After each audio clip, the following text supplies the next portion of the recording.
Hier, c'était les commémorations des attentats du 13 novembre 2015.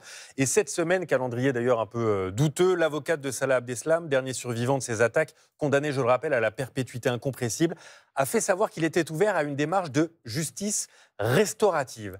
Qu'est-ce que c'est, Valentine, la justice restaurative? Eh bien, ce sont des dialogues entre des victimes et des auteurs d'infractions. Ces rencontres, elles existent ailleurs depuis longtemps, au Canada notamment. Mais en France, il a fallu attendre 2014 pour que ce soit inscrit dans la loi. Alors, ça peut prendre plusieurs formes, des rencontres en groupe avec des personnes concernées par des mêmes infractions pénales, mais dans des affaires différentes, des braquages, des viols, des violences conjugales, ou bien une médiation entre une victime et un auteur dans une même affaire.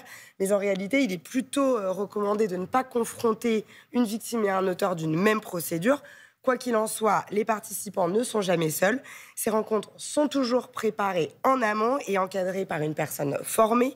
Elles reposent sur des conditions très strictes, la reconnaissance des faits par l'auteur et le consentement absolu des deux parties, bien sûr. En clair, il faut vraiment que la victime exprime le souhait d'une telle démarche qui est d'ailleurs bien sûr basée sur le volontariat. Le mis en cause ne verra par exemple jamais sa peine réduite. À quoi ça sert au juste? Eh bien, c'est une justice complémentaire au procès pénal. Si le procès a pour but de juger les faits, eh bien, la justice restaurative, elle restaure le lien social. D'ailleurs, on parle aussi de justice réparatrice. Pour la victime, ça peut lui permettre de redevenir acteur, de moins subir les choses. Pour l'auteur, de se responsabiliser, de comprendre la portée de ses actes. En d'autres termes, cette justice, elle a pour objectif d'apaiser.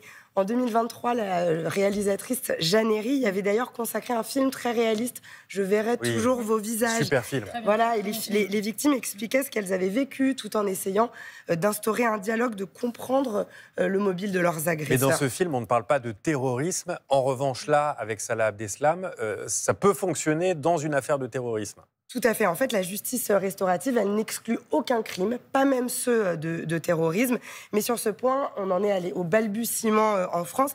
Il y a 2 jours, le parquet national antiterroriste a néanmoins fait savoir que des victimes de terrorisme, d'attentats, voulaient rencontrer des terroristes. Donc ça peut commencer à arriver.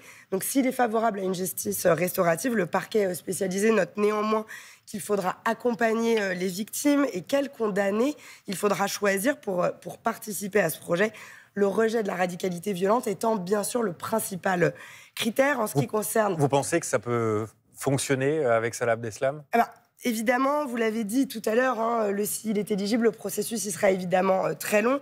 Il s'avère qu'il s'est déjà entretenu, Salah Abdeslam, avec des victimes, mais par lettre. Il a en revanche lancé aucune démarche en matière de justice restaurative. Peut-être le fera-t-il, comme l'a exprimé son avocate. Merci beaucoup, Valentine. Ça nous Merci fait un à vous. nouveau dossier à suivre. C'était passionnant.